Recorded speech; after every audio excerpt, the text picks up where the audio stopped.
Buenas tardes, bienvenidas, bienvenidos. Es un placer poder compartir esta mesa y hoy es el tema que nos convoca es desafíos en la pospandemia, ¿no? Hace un rato charlaba con un colega que hace pocas semanas la Organización Mundial de la Salud declaró el fin de la emergencia por coronavirus. Sin embargo, este tiempo, la construcción de este tiempo de la pospandemia está en la agenda comunitaria y en la agenda de efectores de salud desde hace un tiempo ya.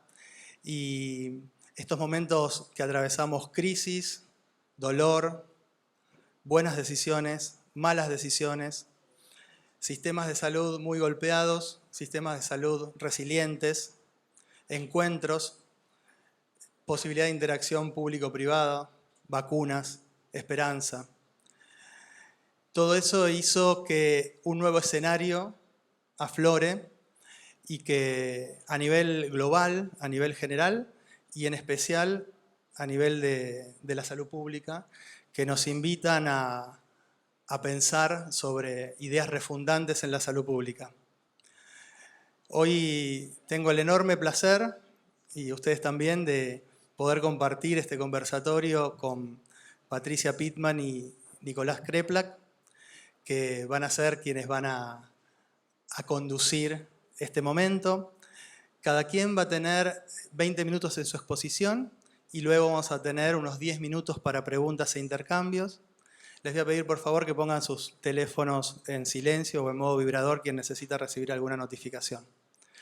En primer término, va a compartir su charla la doctora Patricia Pittman. Muchas gracias por estar con nosotros.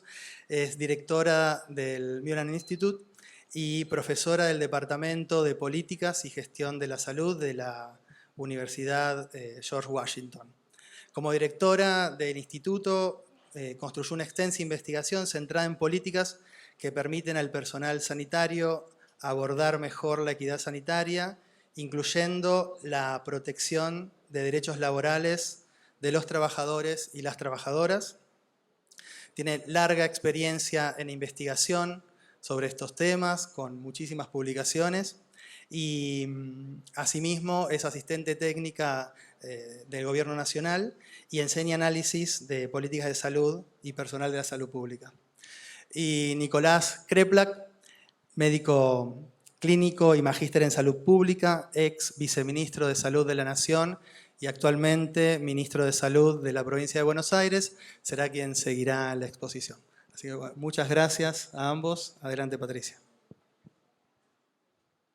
Bueno, muchas gracias. Es un placer estar acá con ustedes y compartir mis reflexiones acerca del caso de otro país, el caso de Estados Unidos, con el fin quizás de parar.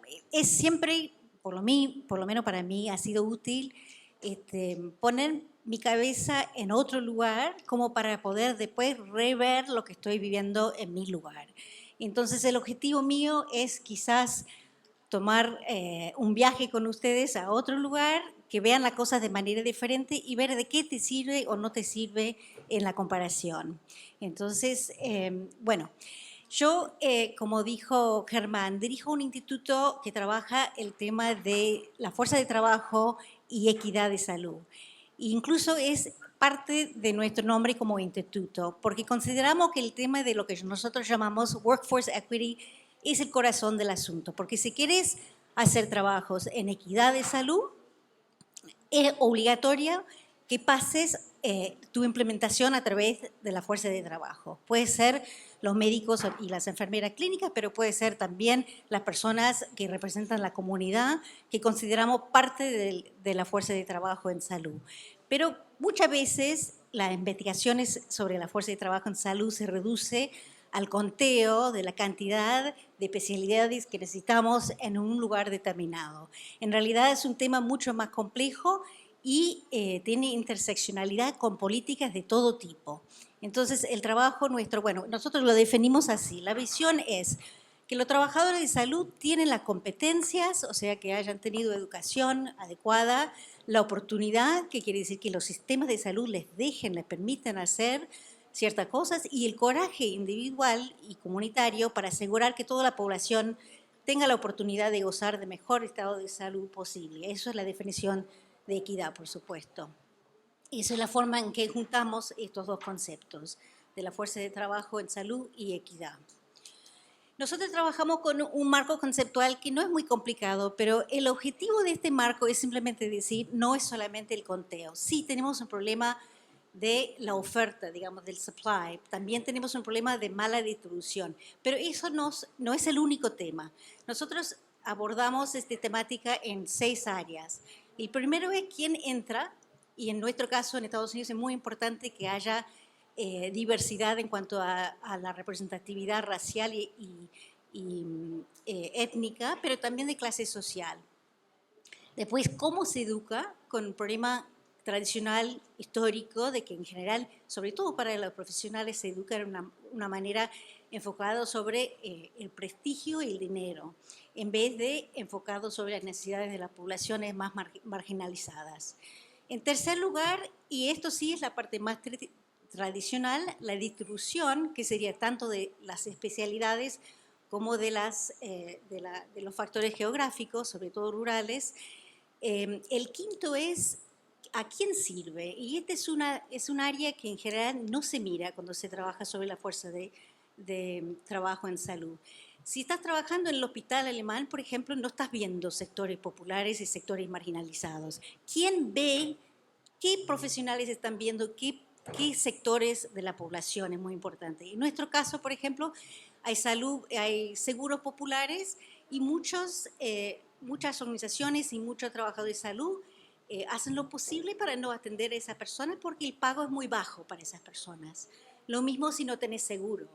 Entonces el tema de cómo se segmenta la fuerza de trabajo según a quién atiende. Y después el quinto, que quizás es el rollo más importante, vendría a ser como el modelo de atención. ¿Cómo están ejerciendo? ¿Qué tipo de práctica tienen? Si están atendiendo, bueno, acabo de venir de la sesión de Eduardo Menéndez y nos hizo acordar del famoso modelo médico hegemónico. Obviamente, si ejercen la profesión de esa manera, es diferente que si ejercen la profesión con base en la comunidad, teniendo en cuenta todos los determinantes sociales de la enfermedad y de la salud. Y finalmente, y este es el tema que quiero conversar hoy más que nada, es el tema de las condiciones de trabajo de los trabajadores de salud mismos. Eso es todo desde la compensación financiera, seguro de salud, etcétera, pero también los accidentes en el trabajo, el tema del bienestar del trabajador y lo que voy a hablar más que nada es el tema de daño moral. Y obviamente todas estas áreas son afectadas por políticas, por leyes, por programas que a su vez están determinados por los grandes intereses del poder en mi país. Supongo que acá también hay algo de eso y es donde la pelea se da, en esa primera y segunda círculo afuera de estas áreas. Si la fuerza de trabajo tiene la capacidad para hacer estas cosas bien, depende de la pelea política que se da en estos semicírculos afuera. Entonces, muy brevemente voy a mencionar un par de cosas sobre cada dimensión y tratar de enfocarme en el sexto, el tema de condiciones de trabajo. Pero simplemente para mostrar que cuando empezás con un sistema muy debilitado antes de una pandemia y se viene una pandemia, las consecuencias, los resultados son muy diferentes. Si tenés una fuerza de trabajo que está bien destruida, educada, etcétera, para empezar. Estos son simplemente ejemplos. La situación anterior a la pandemia en mi país, por ejemplo, estos son, es una figura que demuestra por profesión la distancia la razón entre el porcentaje del equipo de salud de esa profesión, que es, por ejemplo, del lado izquierdo negro, del lado derecha de origen latinoamericano, en relación a la población en su área local. Si es 1, quiere decir que es suficiente, y si está por debajo, es un problema. Entonces, acá ve, por ejemplo, APRN son las enfermeras avanzadas. Quizás son las que más se están aproximando a ser representativas de la población que sirven. Miramos en 2 ejes, el tema de los graduados y el tema de los que ya están en la fuerza de trabajo. Entonces tenés una flecha que te da la direccionalidad del cambio. ¿Va para mejor o va para peor? Lo que más nos preocupa son los que están en el rojo, que van para peor. Estaban mal y va peor, ¿no? Ven acá las profesiones y pido disculpas que esta figura no lo traduje al español. Pero ¿por qué eso importó durante la pandemia? Porque no solo fue un tema de politización de la confianza en la ciencia y el tema de no confiar en las vacunas con el tema de la ultraderecha, que fue muy a propósito, sino fundamentalmente en los sectores marginalizados, que históricamente no fueron bien tratados por el sistema de salud, entonces tienen más desconfianza. Y por eso necesitamos tener más diversidad en la fuerza de trabajo para que haya confianza en los mensajes de educación para la salud y en las mismas acciones. Entonces, mucha gente pobre y de color no se vacunaron porque no tenían confianza en la fuerza de trabajo. ¿Está? Entonces, esto es lo que teníamos antes, esto es lo que pasó en rojo debido al problema que era preexistente, pero nos hizo mucho más difícil la pandemia de lo que tenía que haber sido. Y así voy a ir un poco más rápido, ahora ustedes más o menos tienen la idea. El problema de la falta de misión social en la educación, sobre todo médica, es un problema que ha sido estudiado desde hace décadas, pero el compañero mío Fitzmullen y alguna gente de nuestro instituto hace un tiempo atrás hicieron una medición de la misión social de educación y mostraron que las universidades más prestigiosas, más ricas, eran justamente los que peor trabajo hacían en misión social. Y eran los lugares más pobres y más rurales que hacían el mejor trabajo. Entonces, esta era la situación anterior. Te imaginas que durante la pandemia eso tuvo mucha relevancia para el tema de dónde estaban trabajando la gente y de qué manera. Lo mismo con el tema de mala distribución. Este es un mapa con el tema de los profesionales de salud mental. Pero básicamente vimos, en cuanto a la mala distribución, vimos que en los asilos de ancianos, obviamente, murieron mucho más gente. No solo porque tenían más edad, pero porque la mala calidad en esos lugares y la falta de personal de salud. En las áreas rurales faltaron enfermeras, médicos intensivistas, los terapeutas respiratorios. Y la historia de la flexibilización es una historia interesante. La OMS está muy interesada en qué políticas de flexibilización ayudaron y qué no ayudaron.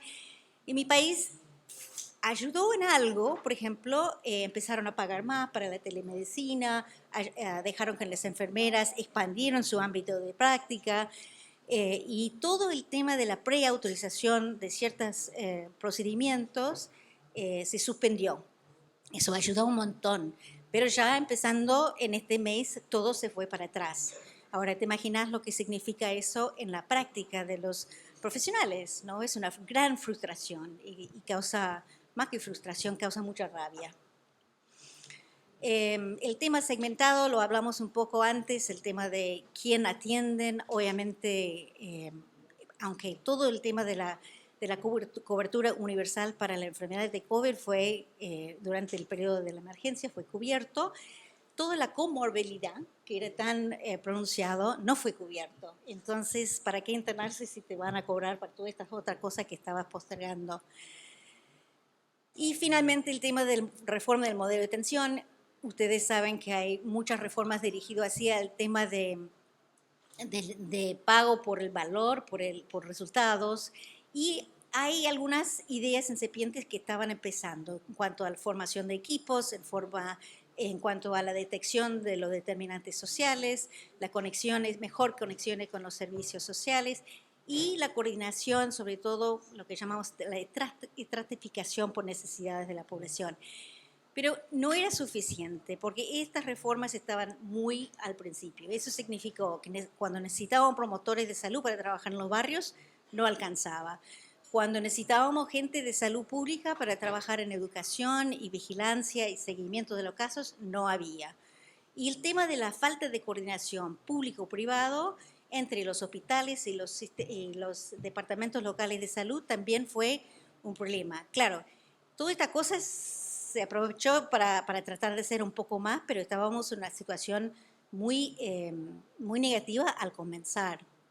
Bien, El sexto área son las condiciones de trabajo y este es un tema grande. Y yo creo que, sobre todo en un país que tiene sistemas de salud que están orientados hacia las ganancias y fines de lucro, es un problema grave.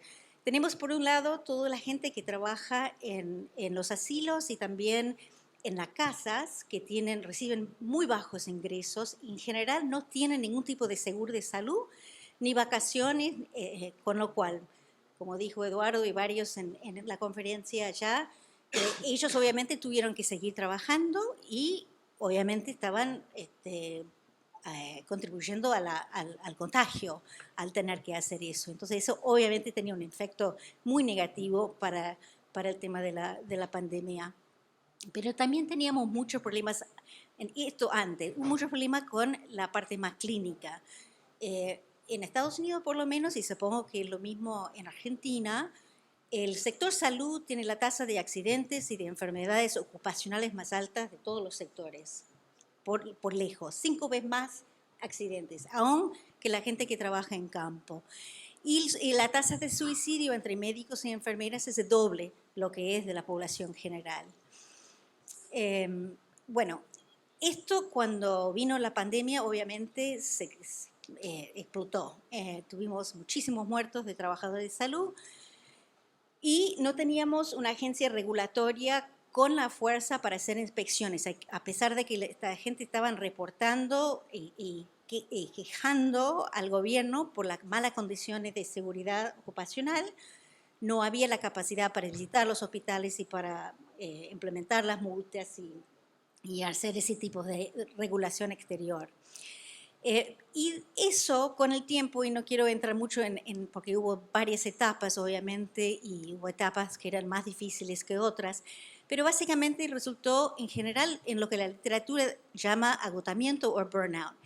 Y nosotros venimos trabajando mucho en una idea que es quizás paralela, que en realidad no es un problema de agotamiento, es un problema de daño moral. Entonces, antes de explicarles un poco más qué es lo que queremos decir con este concepto, simplemente decir que hoy estamos en un momento de inflexión donde creo que son más que 200.000 enfermeras han dejado la profesión, ni siquiera el trabajo, la profesión. La primera vez en la historia de Estados Unidos que hay enfermeras saliendo de la profesión. 2/3 de las enfermeras que están encuestadas dicen que quieren salir en el próximo año. Eso significa que va a colapsar el sistema de salud. Es una crisis total, lo cual puede ser una oportunidad, ¿no es cierto? Cuando las cosas van muy mal, significa que reinventar algunas cosas. Entonces, quiero cerrar, como voy con el tiempo, 5 minutos, con esta figura. Como dijo Germán, nuestro instituto sirve como centro de asistencia técnica en el tema de agotamiento, de burnout. Y competimos en un concurso para ganar este rol porque no estábamos de acuerdo con el lenguaje alrededor de agotamiento. Y la tesis básica es que, bueno, todos sabemos los efectos terribles que tiene sobre los trabajadores de salud, sobre los pacientes, sobre la comunidad, etcétera, etcétera. Pero la literatura y la gente que estaba trabajando agotamiento lo hacían con soluciones que eran, bueno, darles más acceso a salud mental, por ejemplo, a los trabajadores de salud. O hagamos cosas de mindfulness y meditación, lo cual tenía como un metamensaje de que el problema estaba centrado en las personas individualmente. Y la fuerza de trabajo rechazaron absolutamente esas tesis, porque el problema no estaba en la salud mental de ellos, estaba radicado no solo en las condiciones de trabajo que son estresantes, sí son estresantes, y sí uno es testigo de mucho sufrimiento y muerto, pero eso no era el problema principal. El problema principal es que se sienten que no pueden ejercer su profesión en esas condiciones porque el sistema es corrupto. Entonces, cuando trabajamos el concepto, estamos empezando en 2 etapas y verán ahí una cantidad de determinantes que llamamos factores racionales y otros que son más operacionales. La literatura hasta ahora solamente ha hablado de los factores operacionales y no las relacionales, que tienen que ver con la confianza o la falta de confianza en el sistema y en los empleadores. Y el problema de la no alineación de los valores profesionales. Entonces, nosotros lo que estamos empezando a trabajar, y ya hay 2 o 3 estudios que demuestran que este fenómeno corre en paralelo. Entonces, acá tenés en la parte de abajo el estrés crónico del trabajador y en la parte de arriba tenés dos conceptos importantes. La primera es betrayal, que es como una especie de traición por alguien en una situación de autoridad, que el trabajador y el equipo de trabajo percibe que han sido traicionados y en el caso de que tratan de hablar y protestar, no han tenido éxito o han sido reprimidos en sus intentos y por lo tanto o salen del trabajo, renuncian o participan del sistema, que perciben que es un sistema no ética. Y eso se llama transgresión. Entonces, los dos momentos son betrayal and transgression, traición y transgresión. Y si sigue participando, causa todas las cosas que hemos visto, no solo problemas de salud mental, sino obviamente toda la baja de calidad. En los hospitales estamos viendo terrible las cifras de las infecciones hospitalarias, todo eso. Pero bueno, creo que estamos terminando con el tiempo, simplemente para decir que esta diferencia tiene relevancia a la hora de pensar en política para atender el problema. Porque no podés atender al problema simplemente mejorando la tecnología. No podés atender al problema simplemente repensando el flujo de trabajo. Ni siquiera lo podés hacer pagando un poquito más. Es un problema de que la gente siente que se fueron educados para ejercer una profesión, para atender las necesidades de la gente y no pueden hacerlo. Eso es una crisis fundamental en su razón de ser y eso se llama daño moral. Entonces, ahí pensamos que las estrategias tienen que estar basadas en el tema de construir la confianza, que implica modificar las relaciones de poder dentro del sistema de salud, para que la gente que está trabajando en los front lines tengan una voz mucho más importante en la gobernanza del sistema. Así que, bueno, eso es todo el tema de las relaciones y la política es acá en cuanto al contexto más amplio. Así que termino acá y le paso a...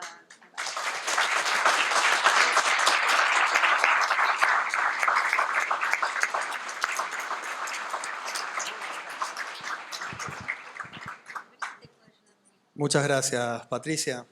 Realmente muy interesante y este nuevo concepto que traes sobre daño moral en contraposición del agotamiento o el burnout nos lleva a una profunda reflexión. Y ahora sí, seguimos con Nicolás Kreplak, antes de las preguntas. Gracias, sí. Nicolás. Gracias, Germán. Buenas, ¿qué tal? A ver, me lo pongo por acá. ¿Cómo les va? Buenas tardes. Muchas gracias por estar acá y acompañarnos. Está muy interesante el congreso, así que estamos disfrutándolo. Y qué lástima que no sabía de qué iba a hablar Patricia, porque me hubiera preparado para discutir sobre eso, porque me pareció súper interesante. Creo que a todos les ha pasado lo mismo. Siempre está muy bueno. Pero teníamos una que tenía Bueno, les pido disculpas. Habíamos hecho con la estética del congreso para no poner la estética de la provincia. Pero, sí. Creo que el contenido es el mismo, pero les pido disculpas ahora. Si quieren lo cambiamos y si no, seguimos así. Bueno. Pero me parece muy interesante el planteo. Hay muchas cosas que yo veo que estamos intentando trabajarlas en un sentido distinto a cómo se lo plantea. Bueno, con la crítica que estás planteando, pero creo que en nuestro universo aparecen ambas cosas, o todas las cosas, ¿no? Tenemos una población que yo entiendo que hay un porcentaje de los trabajadores en los cuales yo identifico que el diagnóstico que estás planteando se reproduce, y hay muchos otros que no, y bueno, y la transformación surge un poco de eso. Yo voy a contar un poco, algunas cositas muy rápidamente, que hicimos. Acá está mi querido compañero y amigo Dani Goyan, que junto con Dani Goyan, cuando le tocaba estar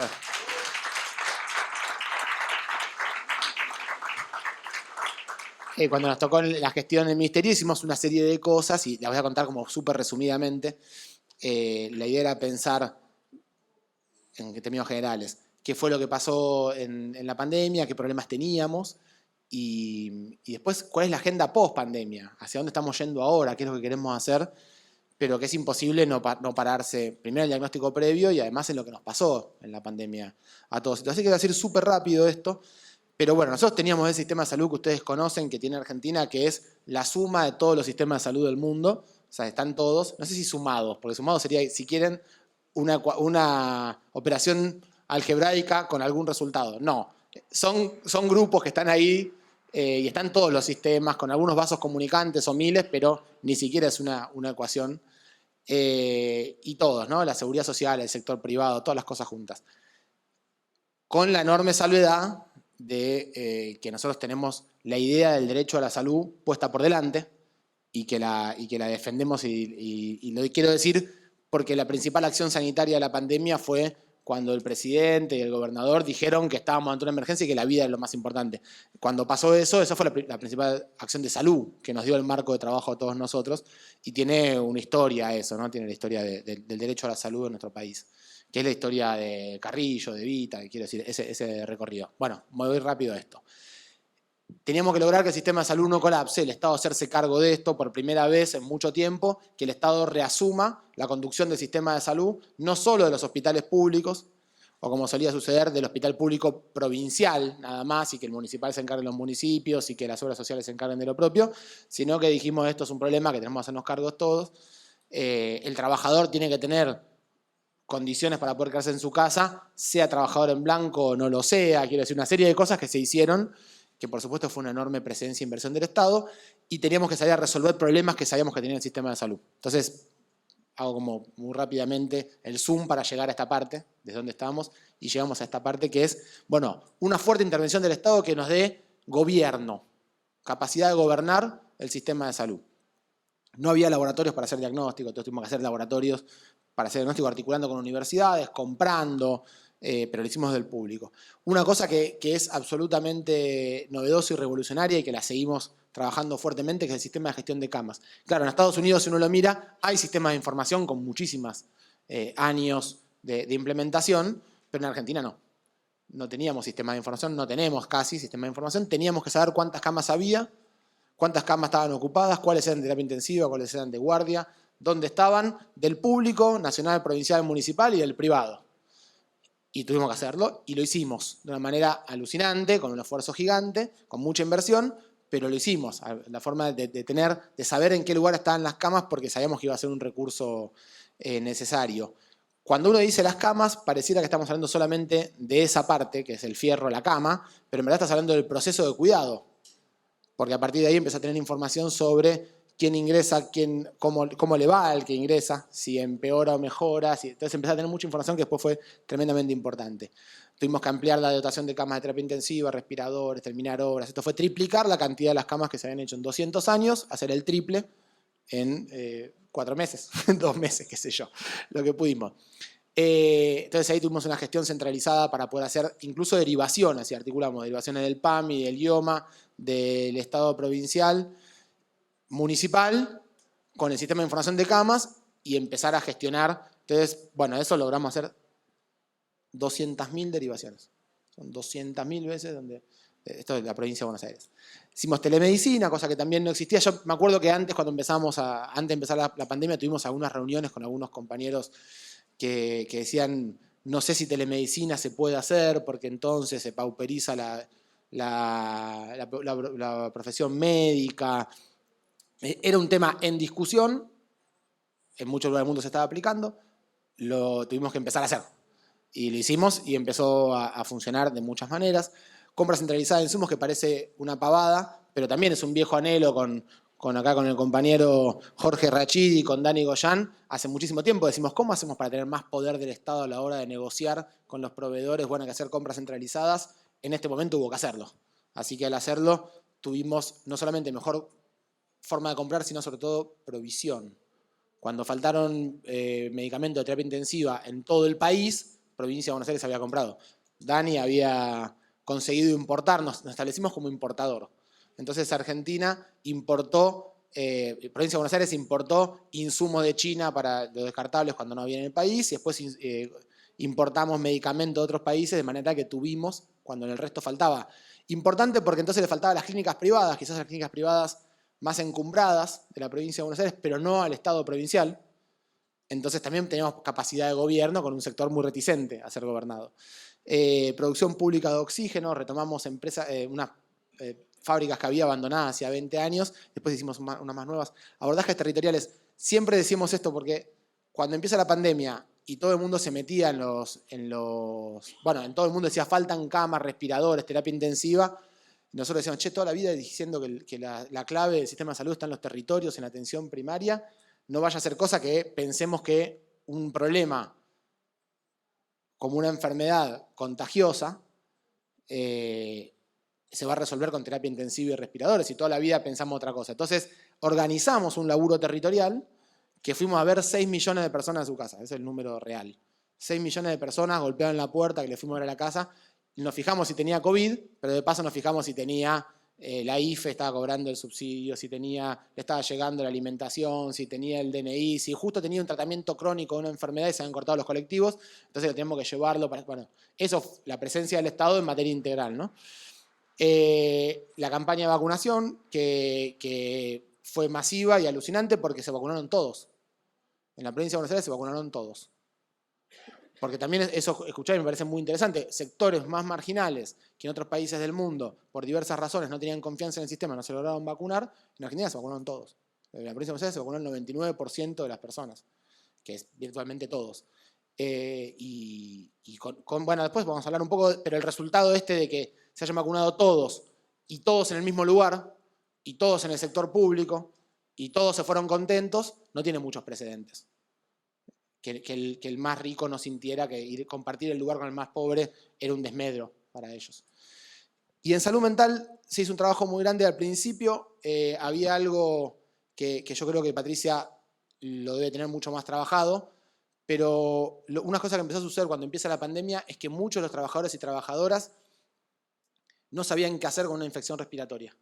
Yo soy clínico, ¿no? Entonces, lo que más sé hacer en mi vida, lo que aprendí a hacer la primer guardia que tuve, que hice toda mi vida, es atender a una persona con un cuadro respiratorio. O sea, te diría, me puedo confundir en muchas cosas, menos en atender a una persona con un cuadro respiratorio.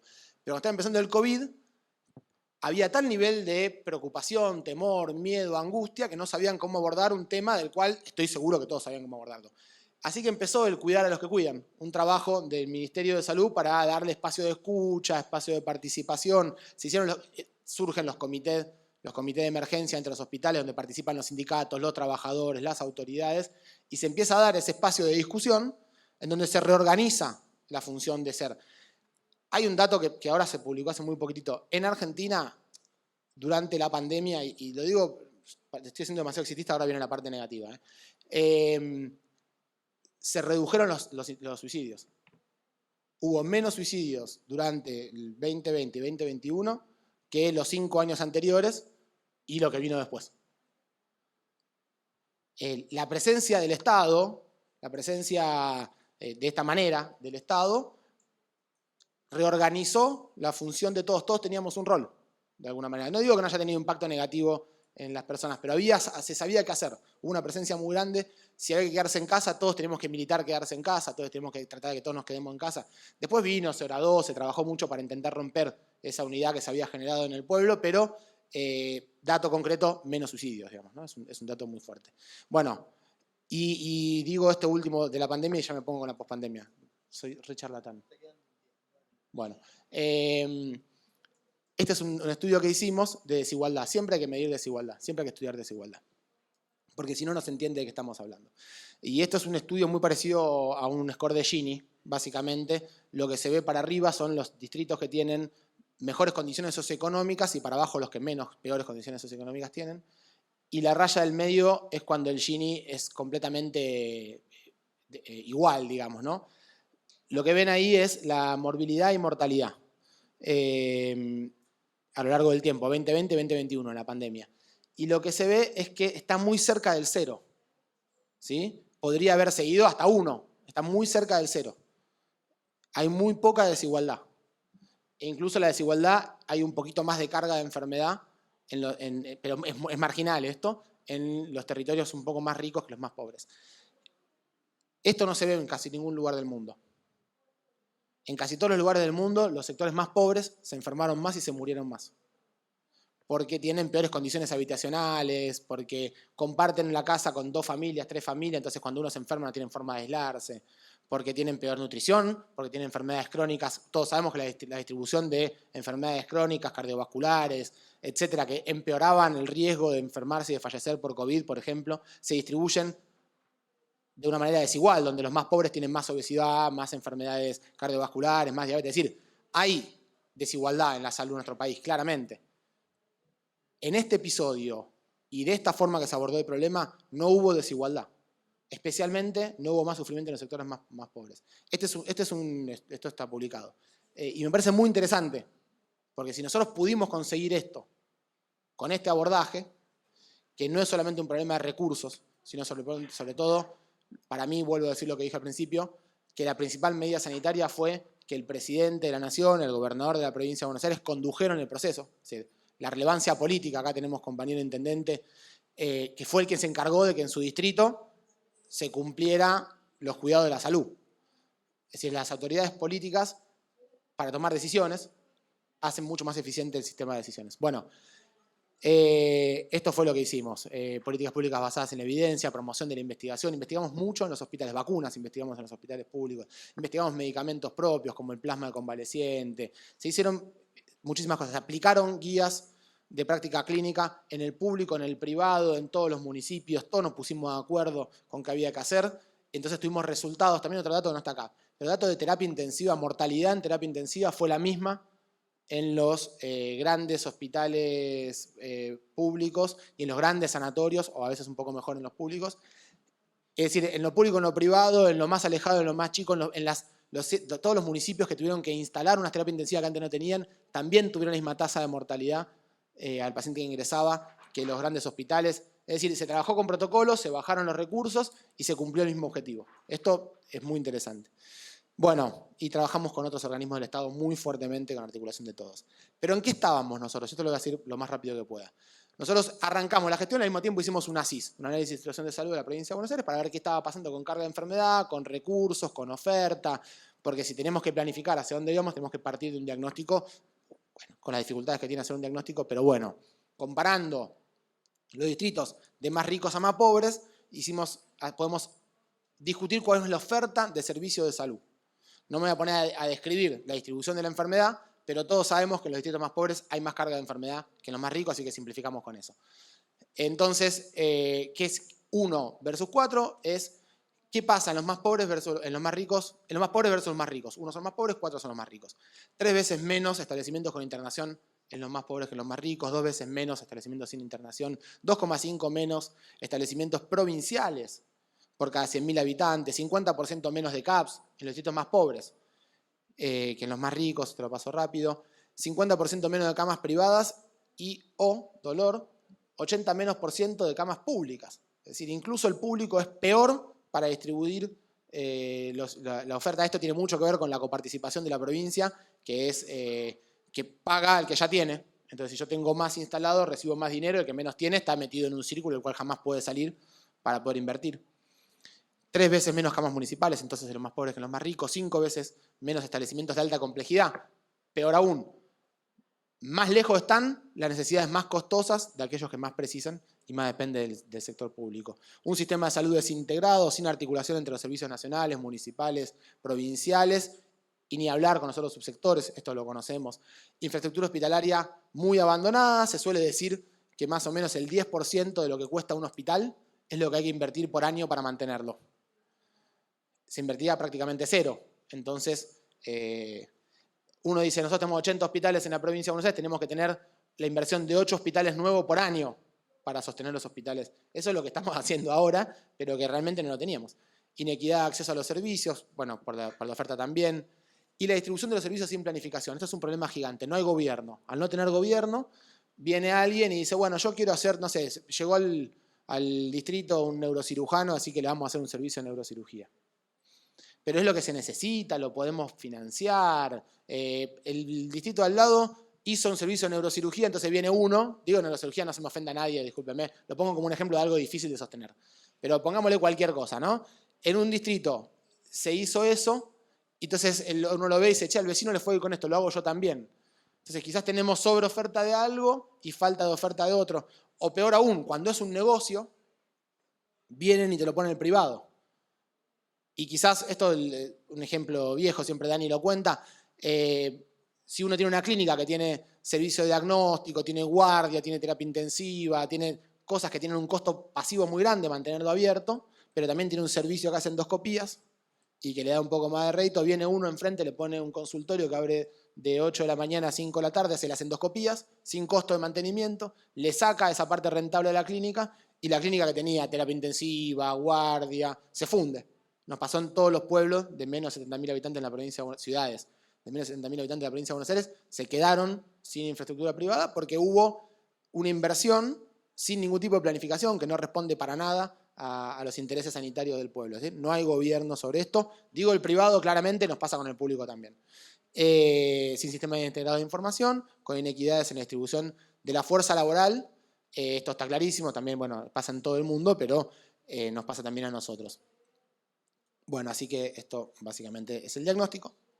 Vamos a hacer muy rápido, que hicimos un plan quinquenal, porque a todo problema se soluciona por arriba. Proyectamos y nos ponemos a laburar. Tenemos que volver a armar esto. Primero, una red de servicios de salud. ¿Qué quiere decir? Tenemos que lograr este objetivo.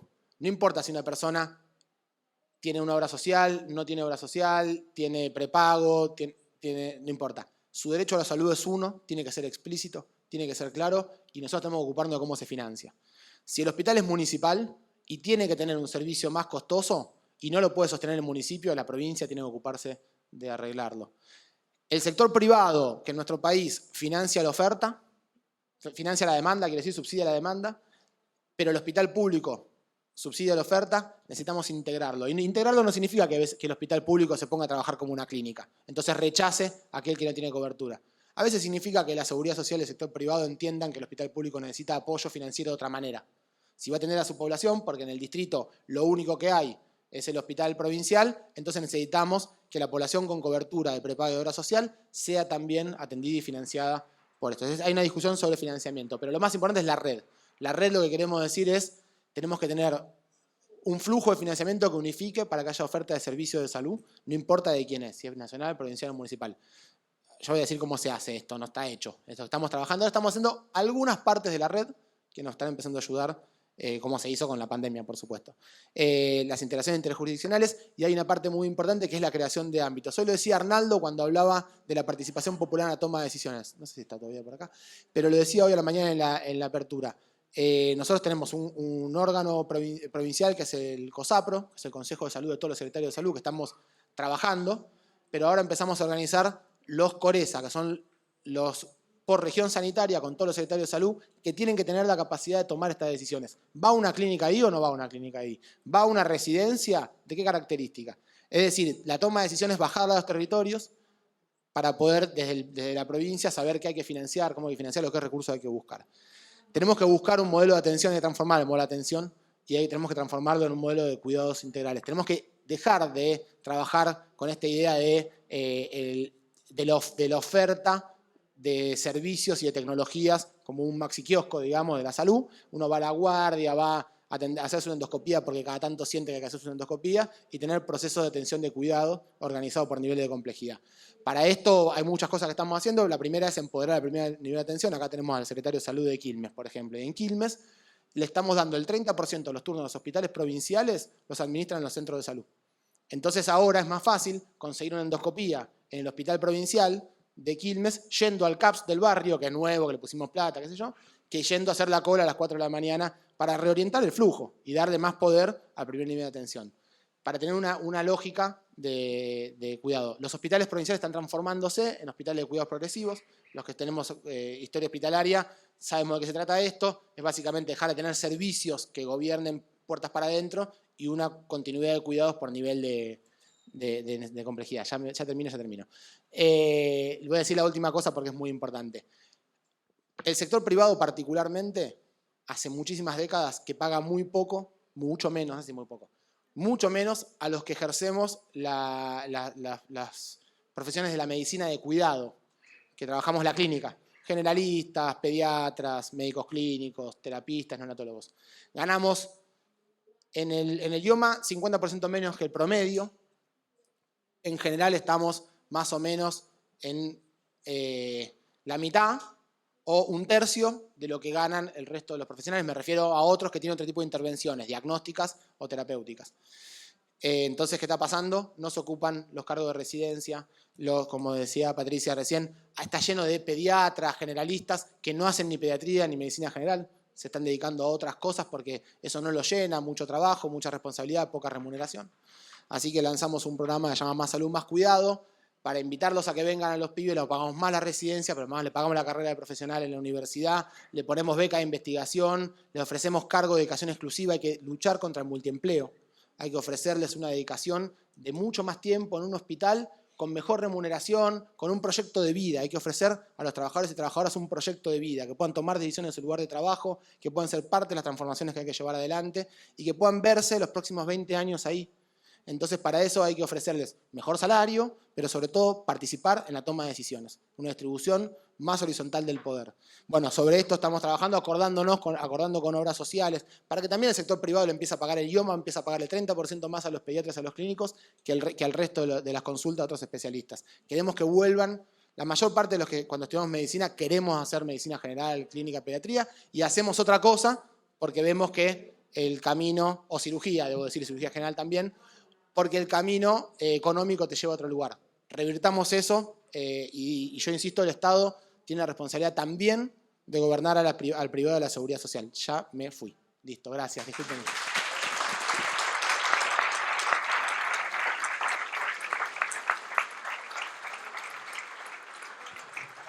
Muchas gracias, Nicolás. Bueno, tenemos tiempo para 2 preguntas. Si alguien en la sala tiene alguna pregunta. Si no, mientras yo tengo una, porque quiero unir un poco lo que traía Patricia, de los 6 puntos del ecosistema en pos de la equidad, y lo que termina después de contar Nicolás como una estrategia que une todo eso, ¿no? Como de la investigación a la acción podría denominarse esto, ¿no? Como todo este trabajo de investigación encuentra una acción concreta en unas políticas, y 2 ejemplos que traían, que era el de enfermería en Estados Unidos, que contabas, Patricia, y el de médicos y médicas en las residencias que no se cubren, sobre todo las residencias de la atención primaria de la salud. Y bueno, alguna estrategia que Nicolás recién comentó, pero digo, ¿qué otros pasos se necesitan para eso, ¿no? Tenemos el talento humano como eje central en pos de la equidad sanitaria, y por otro lado esto, cientos de enfermeras que se van, cientos de cargos de médicos y médicas residentes que quedan sin cubrir. Además de estas estrategias que contaba Nicolás, ¿qué otros pasos necesitamos repensar para solucionar eso? Patricia y Nicolás. En fin, primero felicitaciones por todo el trabajo que están haciendo. Entendí más o menos la tercera parte de lo que estabas hablando porque hablas tan rápido. Pero estaba... Pero sobre todo el último punto, por ejemplo, esto de la gente que trabaja en atención primaria y los pediatras, y formando algún tipo de proyecto de vida donde ellos participan en redefinir el trabajo, es muy interesante y es una respuesta también al daño moral. Y en Estados Unidos tenemos exactamente el mismo problema. Además del tema del daño moral, tenemos el tema de obviamente, todos los países, bueno, no en todos los países, pero en Estados Unidos tenemos el mismo problema de los especialistas, por supuesto, reciben 2, 3, 4, 5 veces más de ingresos de lo que recibe la gente que trabaja en atención primaria. Y durante la pandemia, la mayoría de los lugares de atención primaria cerraron, con lo cual se hizo una crisis de ingresos muy grandes. Y todos los grandes sistemas fueron comprando las prácticas independientes. Y básicamente los de medicina familiar y los pediatras si se están rindiendo, dicen, bueno, no es más posible hacer el trabajo en este tipo de contexto porque no es económicamente viable. Tenemos un sistema de safety net, como una red de seguridad que es de los, llamamos los centros de comunitarios. Y ellos juegan un papel muy importante y ellos son asalariados. Pero la clínica tiene que cobrar por el servicio. Entonces la conversación hoy es realmente el tema de pago por servicios en atención primaria no es posible, que tenemos que realmente adoptar, no pago por resultados, sino realmente capitación por población que atiende. Y claro, no es una idea nueva, por supuesto en Inglaterra lo están haciendo, en todos los países lo han experimentado, pero en Estados Unidos se ha vuelto al centro del debate ahora el tema de capitación y todos los institutos que hacen recomendaciones están todos, hay un gran consenso que es el único camino adelante. Además de repagar las deudas estudiantiles y todo ese tipo de cosas. Y los incentivos para ubicarse en zonas geográficas que son más necesitadas. ¿Sí? Me parece tremendamente interesante, no lo sabía, que están pensando eso en Estados Unidos.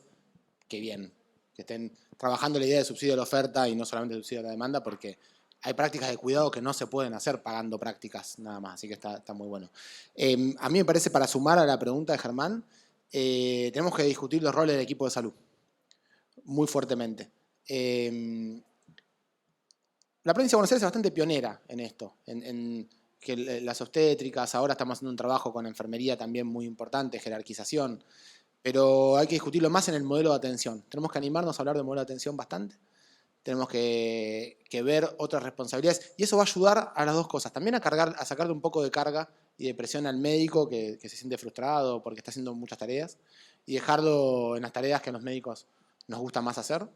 Y sacarle responsabilidad. A mí me parece que una cosa está pasando súper resistido, pero interesante en la provincia. Tenemos directores de hospitales, grandes hospitales internacionales que son trabajadores sociales, que son enfermeros, que son bioquímicos, y le empiezan a poner otra impronta a lo que está pasando ahí adentro. Por ejemplo, están más acostumbrados a discutir y abrir espacios. Entonces, como hay que hacer transformación institucional, nosotros queremos transformar el hospital de pabellones a hospital de cuidados continuos, hay que sentarse a discutir con los servicios cómo lo vamos a hacer. Ahí está el momento para que los pediatras, los generalistas se empoderen del gobierno del hospital y participen de cómo se va a hacer, incluso de las proyecciones edilicias, de qué reformas hay que hacer, etc. Pero yo creo que no nos tenemos que olvidar de los roles de los otros trabajadores del equipo de salud que se están profesionalizando, jerarquizando, mejorando sus capacidades y que no pueden seguir, que no son ni deben ser, pero no tienen que ser vistos como asistentes del equipo de salud o acompañantes del médico. Ya naturalmente está sucediendo, pero el Estado tiene que acompañarlo con leyes, pero no solo con leyes, sino también después con poder, digamos, con la distribución de poder en otras profesiones en los equipos. Bueno, muchísimas gracias. Estamos en tiempo de finalizar. Gracias, Patricia. Gracias, Nicolás. Gracias a todas y a todos. Buenas tardes.